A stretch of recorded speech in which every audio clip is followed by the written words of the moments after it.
할렐루야. 11월 첫 주간 우리 예배를 드리려고 합니다. 찬송가 292장 먼저 찬송 드리고 예배를 말씀으로 들어가겠습니다.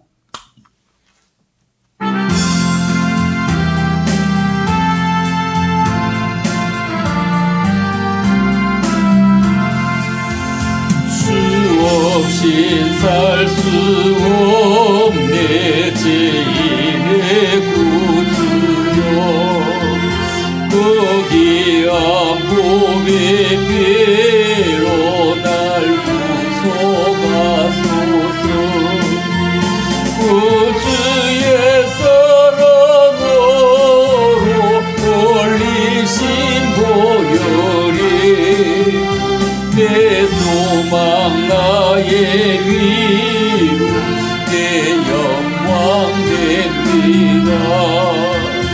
주 없이 살 수 없네 나 혼자 못쓰리 이 먹고 부족하며 지혜도 없구나 내 주는 나의 생명도 나의 힘이라 주님을 의지하여 지혜를 얻으리 주 없인 살 수 없네 내 주는 하신다 내 옆에 깊은 강구 마음의 소원은 주밖에 나의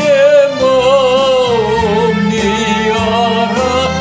알아주리요 내 마음을 위로하사 영원케 하시네 주 없인 살 수 없네 세월이 얼어고 이 깊은 고독 속에 내 생명 떠나고 마음 풍랑일 때 날 지켜주시니 내 곁에 계신 주님 널 힘이 됩니다.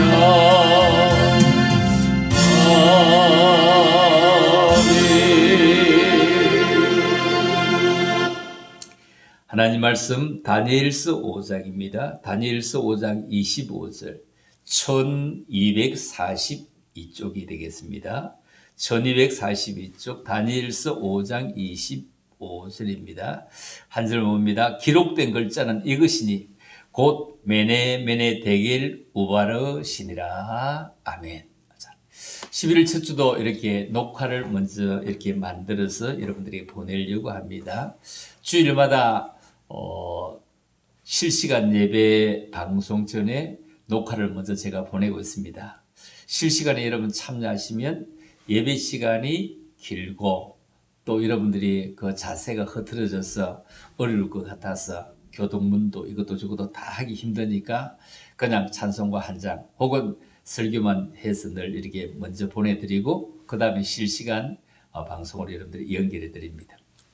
단체로 그냥 연결하면 되는데 또 단체로 연결해 두고도 개별적으로 또 연결을 해드립니다. 여러분들이 들어와서 말씀에 참여하는지 예배 참여하는지 보고 싶기 때문입니다. 여러분 지난주에 중간에 가다가 꺼졌다고 하는데 그래도 제가 녹화를 떠서 미리 보낸 것이 있기 때문에 여러분들이 조그만 예배에 대한 정성만 있으면 틀림없이 다 소화하실 수가 있고 은혜를 나눌 수가 있습니다. 녹화된 방송이 훨씬 더 깔끔하게 잘 되어져 있죠. 자, 그래서 여러분들이 아이와 더불어 남편과 더불어 아내 더불어 오지 못할 때 예배를 드릴 수 있으면 이거는 굉장히 가성비가 높은 것이다 생각합니다. 여러분 어거스틴 알죠? 어거스틴 이름 앞에는 항상 성 어거스틴이라는 이름이 붙습니다. 성 어거스틴의 어머니는 모니카였습니다. 그래서 눈물의 기도는 망하지 않는다로 아주 유명합니다. 기독교 2000년 역사 가운데 배출한 위대한 신학자 몇 명 가운데 한 명이라고 뽑으면 바로 어거스틴입니다. 그는 유년 시절 굉장히 엄청나게 착한 아이가 아니었습니다. 어거스틴이 자신의 참여를 위해 고백한 바에 의하면 어렸을 때 굉장한 방탕한 아이였습니다.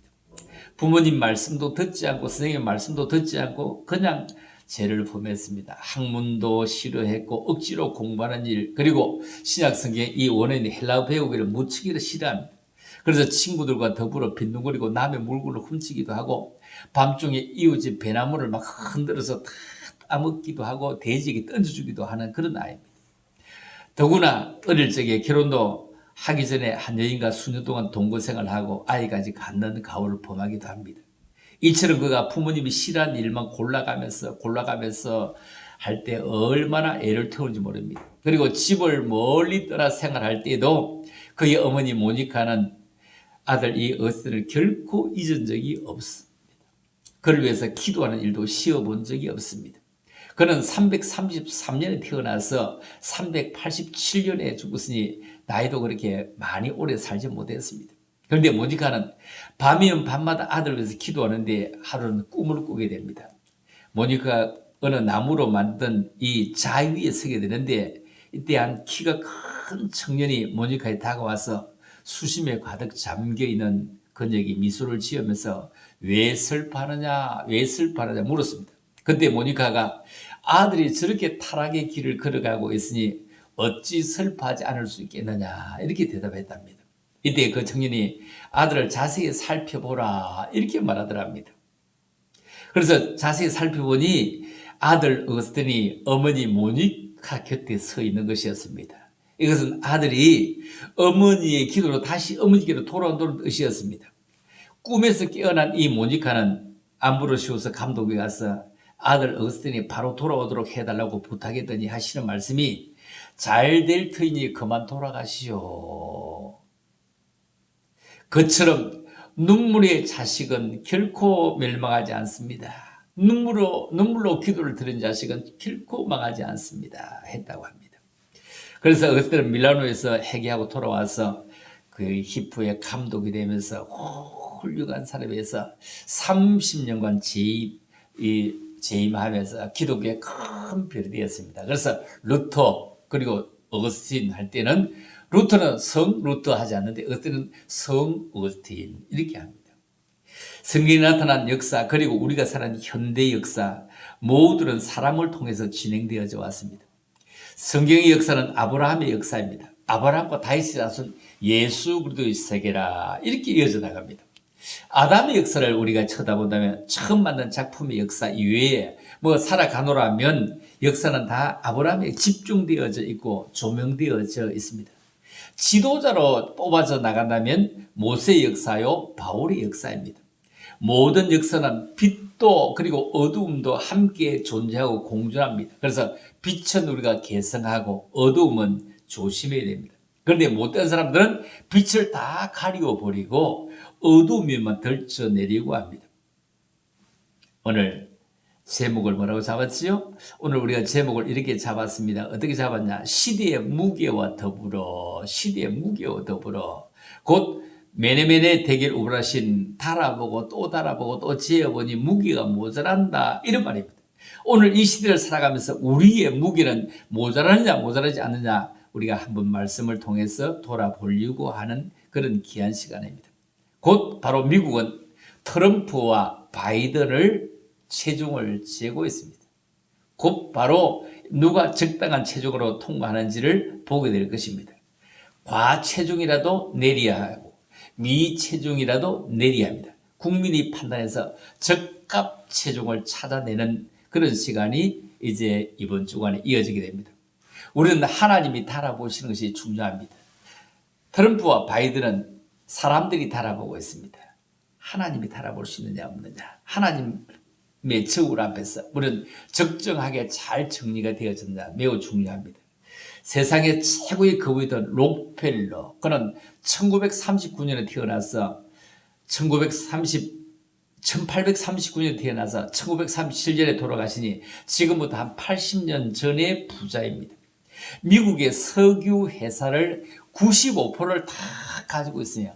얼마나 대단한 부자입니까? 여러분, 우리나라의 석유 95% 가지고 있다 해도 얼마나 대단할 텐데, 그는 엄청나게 돈을 벌여서 하나님 나라에 헌신했습니다. 그리고 교육 사업에 헌신했습니다. 그래서 록펠러는 하나님과 사람에게 인정을 받았습니다. 세계 경제의 가장 거부 록펠러. 그는 지금의 재산으로 한 400조 원 된다고 얘기하죠. 록펠러 다음에 이어진 사람이 우리는 이제 록펠러 설교할 때 록펠러만 얘기하다가 이제 빌 게이츠로 돌아옵니다. 자, 빌 게이츠는 이제 강산이 변하도록 계속 빌 게이츠가 세계 최고의 부자였습니다. 그가 그렇게 돈을 가지고 있는 게 없는데 큰 붓도 가지고 그렇게 그런 부자가 되었습니다. 이 빌 게이츠를 뛰어넘을 만한 사람은 아무도 없는 것 같았습니다. 그런데 요즘에 빌 게이츠를 뛰어넘은 사람이 몇 년째 나왔습니다. 그 이름은 조스 이 말이죠. 제프 베조스라고 하는데 그런 아마존닷컴의 인터넷 쇼핑몰 업자입니다. 이 사람은 자기 공장도 없이 1위를 한 것입니다. 자, 그가 재산이 얼마나 155조 원을 가지고 있다. 이렇게 합니다. 155조 원. 자, 그런데 이 누구죠? 빌 게이츠는 114조 원을 가지고 있으니 지금 현재 41조 원을 더 가지고 있으니 이제는 이 빌 게이츠는 아마존닷컴의 조스를 뛰어넘을 수 있는 확률은 전혀 없습니다. 앞으로 계속 차이가 더 날 것입니다. 왜? 이 조스는 아마존닷컴은 이 시대의 변화를 잘 감지했기 때문입니다. 지금의 마스크 공장이 잘 됩니다만 이거는 어쩌다 일어난 행운이라고 본다면 이 베조스는 시대를 읽고 미래를 쳐다보는 눈이 열린 사람입니다. 우리나라도 기독인이 많지 않는 시절에 독립운동가 33인 중 기독교인의 비율이 얼마나 높았습니까? 이 나라는 주기철 목사의 순교, 손장은 박사의 사랑의 그 큰 폭, 그리고 이기풍 목사의 성유사를 돌로 때려 죽이고 하던 그가 변화된 것. 자, 이들이 바뀌어서 정말로 이 나라는 이렇게 든든히 기독교 국가 비슷하게 서갔습니다. 그리고 6.25 전쟁 이후에 북한에서 내려왔던 한경직 목사, 그리고 김창인 목사, 이런 분들이 큰 거목으로 영락교회, 중형교회, 통합과 합동의 어떤 거목으로 엄청나게 교회를 타져오며 한국교회의 무게를 잡아갔습니다. 그 와중에 태어난 게 뭐냐면은 세계 최고의 교회를 만든 조영기 목사가 순복음교회를 만들어 갑니다. 자, 그뿐입니까? 이단도 마찬가지입니다. 이단 판비를 넘어가더라도 이 한국교회는 이단도 굉장히 많이 서고 굉장히 열정이 대단했습니다. 여러분, 용문산이 얼마나 대단했습니까? 지금도 김천에 가면 용문산 그때 그 나우몽 장로 그 성전이 그대로 있습니다. 손으로 지은 것이, 걸어가서 손으로 지은 것이 어마어마하게 큽니다. 여러분, 갖가지 이단족이 무리를 많이 일으키던 그 집단 신천지도 몇 년 되지 않았는데도 그렇게 큰 집단이었습니다. 하나님과 사람 사이에 넘나드는 이 교회, 세상은 그를 교회로 보고 교회는 그들을 교회로 보지 않는 이중적인 모습 속에 살아갑니다. 일반 기성교회는 어느 이단을 따라갈 수 없는 열심, 정성, 특심들을 가지고 있습니다. 요즘 예수중심교회가 또 이름을 올려서 상당히 걱정입니다. 이 초석에 이름을 계속 올릴까 봐 걱정입니다. 이 초석 교회가 또 코로나가 나왔다, 10명 나오다 해서 참으로 걱정입니다. 우리 민족의 뛰어난 지도에는 김구 선생에 대한 이런 얘기가 내려옵니다. 그는 가난한 서민으로 출석했는데 어떻게 하는 것이 부모에게 효도하고 가문을 위한 일이 될까 엄청나게 그는 고민하며 생각합니다. 그래서 열심히 공부해서 과거 급제하는 길이 가장 부모에게 효도하는 길을 생각하고 열심히 공부하고 시험을 치는데 시험을 치를 때마다 낙방하는 것입니다. 어느 날 쓸쓸하게 낙방한 그 심정으로 돌아왔더니 아버지가 이 김구 아들에게 얘기합니다. 너는 공부가 네 팔자가 아니야. 너는 관상쟁이나 되라 하면서 마의 상서라는 책을 그에게 주게 됩니다. 그래서 그 아버지 말씀에 순종해서 이제 그는 관상쟁이가 되어야 되겠다. 관상쟁이가 되겠다. 이제 과거 급제는 거두어야 되겠다 해서 마의 상서를 열심히 읽어갑니다. 어느 날 자신의 관상이 아주 궁금해서 거울 앞에 놓고 자기의 관상을 이제 보게 되는데 자신의 관상은 참으로 보잘것없는 천박한 관상이었습니다. 가난과 살인으로 감옥살이를 할 관상이었습니다. 그래서 그런 걸 생각합니다. 이렇게 나쁜 관상으로 어떻게 남의 관상을 보겠는가 탄식합니다. 그러면서 그는 책을 계속 읽던 중에 아주 중요한 대목을 발견하게 됩니다. 얼굴이 잘생긴 관상은 몸이 튼튼한 신상보다 못하다.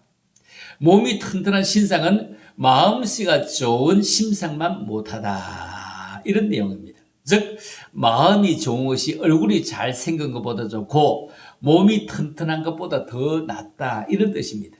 그래서 김구 선생은 여기에서 중요한 결심을 하게 됩니다. 내가 이 민족으로 태어났으니 나를 위해 충성하리라. 그렇게 다짐합니다. 이렇게 마음을 먹고 끝내 그는 마침내 위대한 지도자가 된 것입니다. 여러분 이런 말이 있습니다. 잠언 23장 7절의 성경이죠. 대저 그 마음의 생각이 어떠하면 그 윈도 그러한즉 그가 내게 먹고 마시라 할지라도 그의 마음은 너와 함께하지 아니함이라. 여러분 사람이 잘 되고 못 되고는 마음 먹기에 달렸다는 말이 그렇습니다. 그러므로 대저 마음의 생각이 어떠하면 윈도 그러하니. 여러분 흔히 몸이 큰 사람을 거인이라고 합니다. 그런데 마음이 큰 사람은 거물이라고 합니다. 우리는 거물 인생이 되어져야 될 것입니다. 지난 주간에 이건희 그 삼성그룹 회장이 돌아가셨습니다. 그는 돌아가면 18조 원이라고 하는 엄청난 재산을 남겼습니다. 그 재산을 환산해 보면 1000억짜리 10개가 1조 원 같아 보입니다. 그러면 어마어마한 돈입니다. 이걸 5억 원으로 나누면 5억 원짜리 아파트를 산다면 우리가 사는 이 동네 5억 원짜리 아파트면 최고급 아파트입니다. 이런 아파트를 36,000개를 살 수 있는데 36,000개는 얼마나 되느냐? 우리가 살고 있는 이 동네 상인 프로지오 단지가 698세대입니다. 그러니 이 단지 자체를 프로지오 단지 이 자체를 52단지를 살 수 있다. 어마어마한 것입니다. 그런데 이건희 회장이 남긴 유언이 엄청나게 많습니다. 그 중에 여러분 막 인터넷 타고 다니는 가운데 내가 몇 가지를 골라봤습니다. 첫째, 그는 목마르지 않아도 물을 마시라. 목마르지 않아도 물을 마시라. 이 생각해보면 우리는 정말 영적인 목마름이 오기 전에 신앙의 갈증이 오기 전에 우리는 주님을 찾아야 될 것입니다. 두 번째, 괴로운 일이 있어도 훌훌 털어버리라. 괴로운 일이 있어도 훌훌 털어버리라. 여러분 우리가 이 말씀 중에 예수 믿어도 괴로움도 따라옵니다. 괴로운 인생길 가는 몸이 그래서 우리가 이것도 훌훌 털고 주 예수께 내 모든 죄 내려놓고 이 말입니다. 그리고 그는 부유하지 않아도 사소한 것에 만족하라.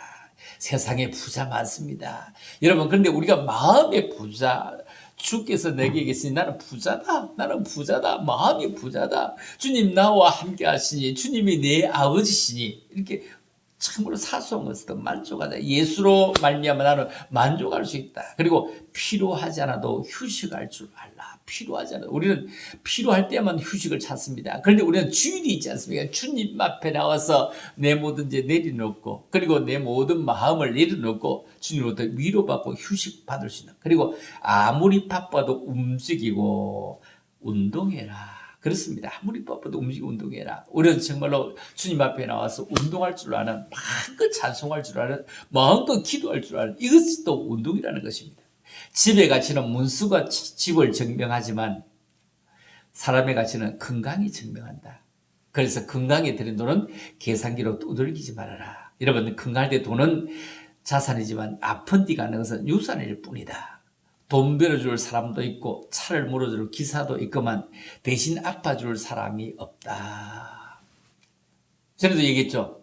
스티브 잡스가 50대 인생을 마감하면서 돈 벌어줄 사람도 차를 몰아줄 사람도 있는데 대신 자기를 위해서 아파줄 사람이 있어서 죽는다고 했죠. 그러니 돈이 무슨 소용이 있느냐. 내가 죽으면 호화별장 그거 누군가 와서 살게 될 것이다. 내가 죽으면 그렇게 고급진 차 열쇠를 누가 가지고 타게 될 것이다. 내가 당연한 것으로 여기던 돈도 권력도 직위도 그저 쓰레기에 불과하다. 물건을 잃어버리면 다시 찾거나 살 수 있지만 그건 다시 되찾을 수 없는 하나뿐인 생명이다. 지금 전반전을 살아간다면 너무 촉망이도 살지 말고 후반전을 살고 있는 사람이 아직 경기가 덜 끝났으니 안 끝났으니 행복한 말년을 위해서 자신을 사랑하시오.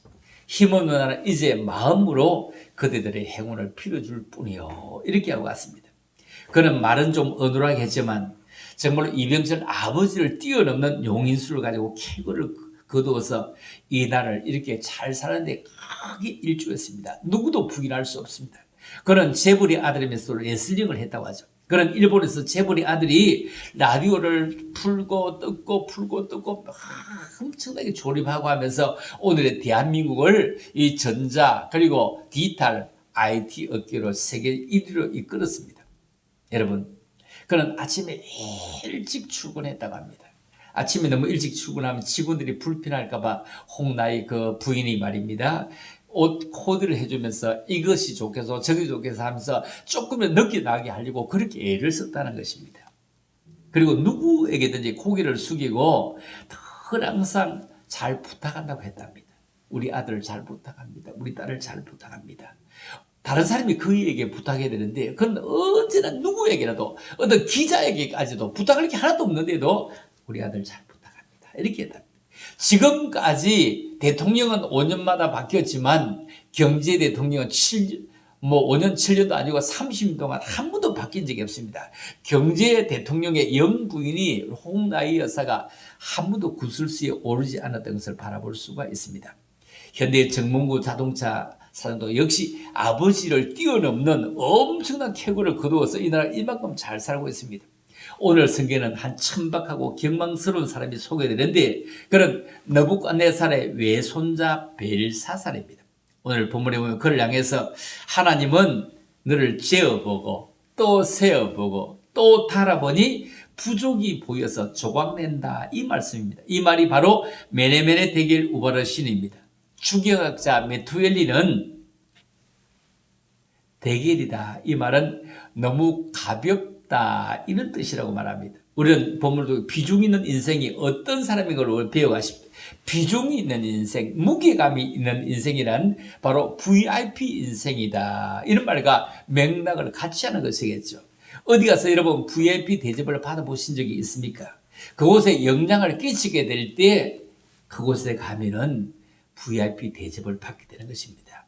우리는 정말로 예수님의 VIP, 믿음의 VIP가 되도록 한번 해보십시다. 과연 무게 있는 사람은 어떤 사람일까요? 첫째로 하나님을 경외하는 것이 인정될 때 무게 있는 사람이 될 것입니다. 일반적으로 비중 있는 사람 말할 때는 명예도 있고 근세도 있는 그리고 많은 재산을 가진 사람을 두고 말하기도 하고 세상의 유명 인사를 말하기도 하지만 성경에 말하는 비중 있는 사람은 그 마음에 하나님을 믿고 하나님을 경외하고 하나님을 따르고 사는 사람을 말하는 것입니다.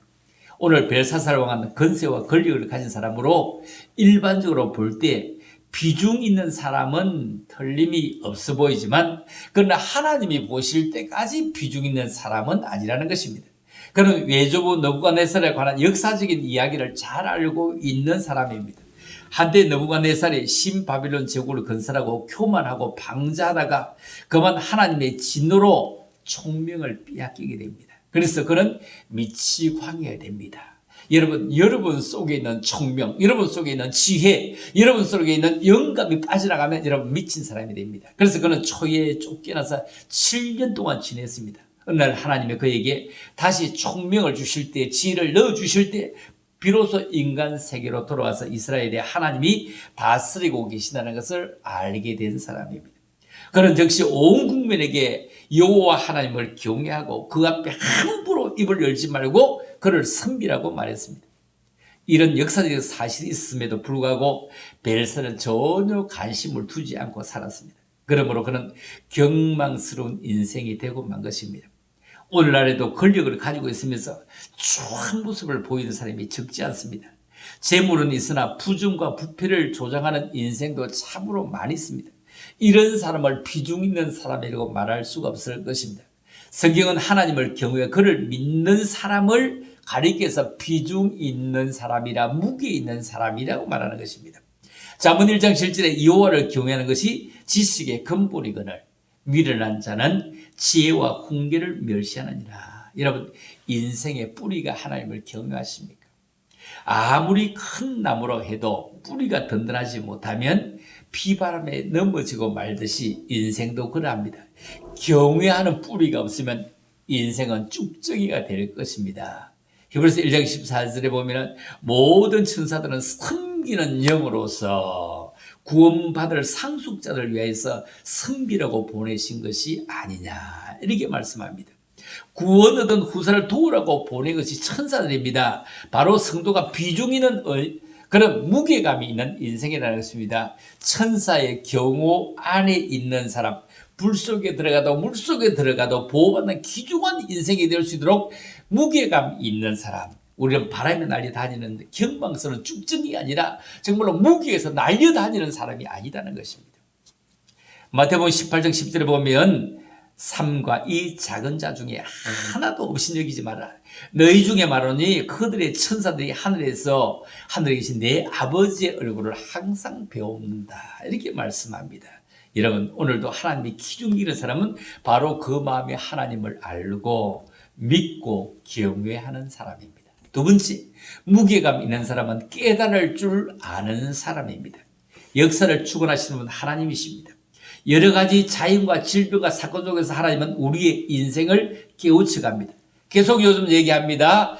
자, 비포 크라이스트. 자, 예수님 오시기 전과 오신 후 BC와 AD로 나눠지다면 두 번째 새로운 세상이 펼치는데 이제는 코로나 이전과 이후가 새롭게 바뀌게 될 것입니다. 확연하게 달라지게 될 것입니다. 그러므로 천박한 사람은 이런 하나님의 섭리나 손길을 전혀 느끼지도 못하고 깨닫지도 못합니다. 비중이 있고 능력이 있는 인생을 사는 사람은 이제 깨닫고 자기의 경성과 발전의 계기로 삼게 될 것입니다. 하나님은 이 모든 것을 통해서 우리에게 깨닫게 하시는 분입니다. 그러나 깨닫지 못하면 결국 벨사살처럼 비참한 인생이 되고 마는 것입니다. 역사는 하나님의 손에 달려져 있습니다. 개인도 나라도 오직 하나님이 세워주시기도 하고 피하시기도 하는 것입니다. 그러므로 이런 하나님 앞에 교만하지 말고 겸손히 깨닫고 살면 그런 하나님의 기중이 여기는 사람이 되는 것입니다. 이사야 1장 3절에 소는 그 임자를 알고 나귀는 주인의 구유를 알고만 이스라엘은 알지도 못하고 나의 백성 깨닫지도 못한다, 이렇게 말씀했습니다.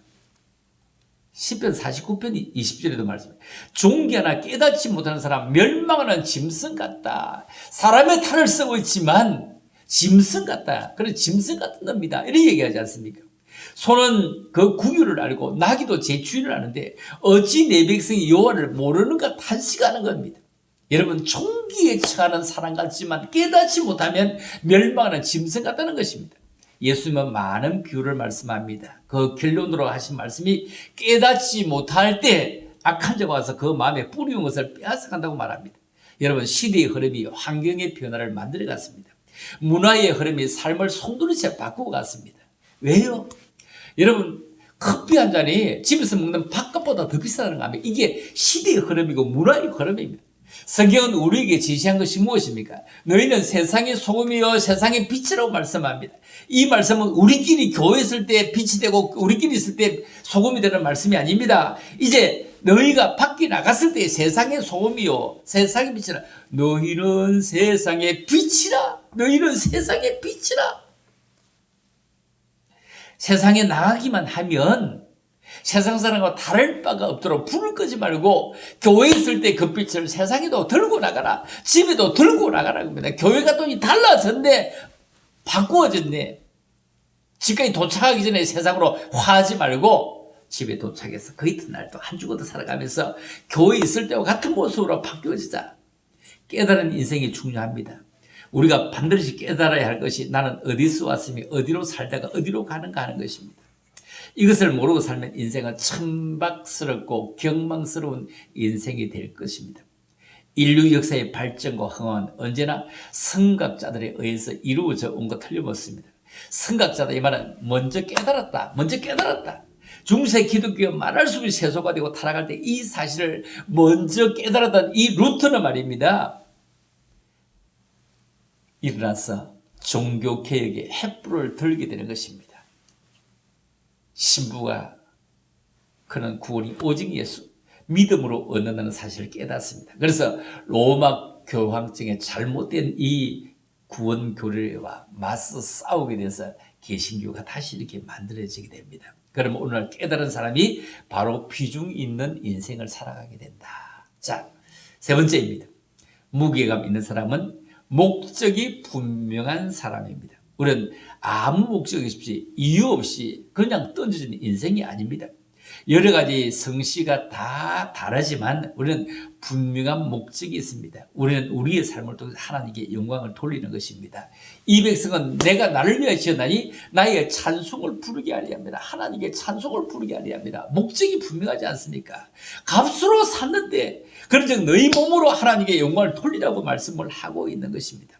우리는 예수님께서 그 피값으로 사신 사람입니다. 우리는 우리의 것이 아닙니다. 예수님의 것으로 하나님께 영광을 돌리는 삶을 살아야 합니다. 예수님은 우리 인생의 사표가 되십니다. 그는 이 땅에 살으실 때 누구보다 비천했습니다. 고통스러운 인생을 살았습니다. 그런데도 가장 무게감 있는 분으로 정리가 되었습니다. 왜요? 그는 철저히 하나님께 보내신 뜻을 잘 수행하며 살았기 때문입니다. 말씀합니다. 내가 하늘에서 내려온 것은 내 뜻을 행하리 함이 아니요 내 뜻을 행하리 하며 나를 보내신 이의 뜻을 행하리 함이라. 나를 보내신 이의 뜻은 내게 주신 자 중에서 하나도 내가 잃어버리지 않냐고 마지막 날에 내가 다시 살릴 것이다. 그래서 믿음의 주여 온전케 하신 예수를 바라보자는 겁니다. 예수를 바라보자는 겁니다. 여러분, 그는 십자가상에서 모든 고난을 다 참으셨습니다. 그것은 왜요? 아버지의 뜻을 이루기 위해서입니다. 오늘 어떤 사람이 무게 있는 사람이에요? 바로 하나님의 영광을 위해 살아가는 사람이에요. 주님이 영광 받으시는 일도, 그리고 세상이 열심으로 살아갈 때 인정하는 일도, 바로 몸도 시간도 물질도 재능도 함께 드리는 사람이 무게감 있는 사람입니다. 왜 우리가 찬송하며 예배합니까? 하나님이 영광 받으시기 때문입니다. 그러므로 우리는 우리의 생애 속에서 하나님의 주인 되시고 목적이 되게 살아가야 됩니다. 비중이 있고 무게감 있는 인생은 하나님을 경외하며 하나님 뜻을 깨닫고 하나님께 영광을 돌려드리는 삶입니다. 그가 바로 하나님 보시기에 성공적인 사람입니다. 우리 모두 이처럼 비중 있는 인생이 됩시다. 무게감 있는 인생이 됩시다. 그러면 하나님은 절대로 우리를 그냥 버려두지 않습니다. 반드시 그 인생을 하나님께 인정하시고 축복하시는 인생이 될 것입니다. 예배가 불변의 요인, 성전 예배라는 것인데 이것도 변하지 않았습니까? 이것도 변하지 않았습니까? 여러분, 오실 수 있는데 안 오시는 것은 여러분의 변질입니다. 이제 오실 때 최대한 나오시만, 그런데 수요일 같은데 직장에서 돌아가다가, 그리고 직장에서 일을 하다가 또 돌아오지 못, 교회를 나오지 못할 때, 그때 우리가 정말로 지금까지 없었던 그런 온라인 SNS로 실시간을 하고 있는데, 그때 예배에 들어온다는 것은 얼마나 가슴이가 놓습니까? 차도 배도 비행기도 다 운행하는 운전사가 있고 항해사가 있고 조종사가 있는데, 이 우주는 하나님이 운행하십니다. 우주는 하나님이 운행하시는데 오라 우리가 세상을 변화시키자. 우리의 배에 타서 함께 노래할 뿐 아니라 세상을 변화하고 추도하는데, 세상 너희가 변화가 아니라 우리가 다 변한 모습을 보여줄 수 있는 그런 귀한 사람으로 참 무게감 있어. 참 예수 믿는 사람 입도 무거워. 우리끼리 입도 무거운 것이 아니라 세상에 나가서 흉부는 사람이 아니라 흠을 잡는 사람, 티를 잡는 사람, 더 잘 되라고 밀어주는 사람, 더 잘 되라고 가는 사람. 그동안 정말로 우리가 잘못했던 일은 돌아보면서 매네매네 대결 우발하신 재어보았다, 세어보았다, 탈아보았다, 따져보았다. 그러니 너무 가볍다, 너무 가볍다, 너무 비중이 없다, 너무 무게감이 없다 했다면 이제 타락을 할 때 이제 잘 통과해서, 그게 잘 통과해서 하나님이 쓰시는 믿음의 사람으로 살아가는 은총이 있기를 주님의 이름으로 축복합니다. 하나님 아버지, 오늘 감사합니다. 매네매네 대결 오라신 타라보니, 재어보니, 세어보니 도무지 안 되겠구나입니다. 이제 우리는 비중 있는 사람으로, 무게감 있는 사람으로 살아갈 수 있도록 무게와 더불어서 우리 살아갈 수 있는 믿음의 종들이 되기를 원합니다. 또 한 주간 살아갈 때 하나님의 은혜 가운데 살게 하시고 그뿐 아닙니다. 11월 달 시작합니다. 1일입니다. 끝까지 하나님의 은혜 속에 11월 달 잘 아버지 시작하고 보낼 수 있도록 은총을 더하시고 저물어간 한 해를 주께서 우리를 붙잡아 주기를 원하오며 이제는 우리 구주 예수 그리스도의 은혜와 우리 하나님 아버지의 무한극진한 사랑과 성령님의 감화감동 교통으로 충만하시니 오늘도 주 앞에는 모든 믿음의 사람들 머리 그리고 나오지 않고 집에서 예배를 드리는 모든 믿음의 사람들 앞길이 이제부터 영원토록 함께 있을지어다. 아멘. 집에서 예배에 참석하시고 또 이 예배에 또 참여하신 분들은 그냥 카톡으로 그냥 줄거리도 설명하고 은혜 받았던 얘기도 나누고 하면 이 목사는 더욱더 힘이 날 것입니다. 자, 녹화된 방송도 보시고 그리고 실시간도 참여해서 하나님께 영광 되는 그런 무게감 있는 믿음의 종들이 다 함께 될 수 있기를 주님의 이름으로 축복합니다. 할렐루야, 감사합니다.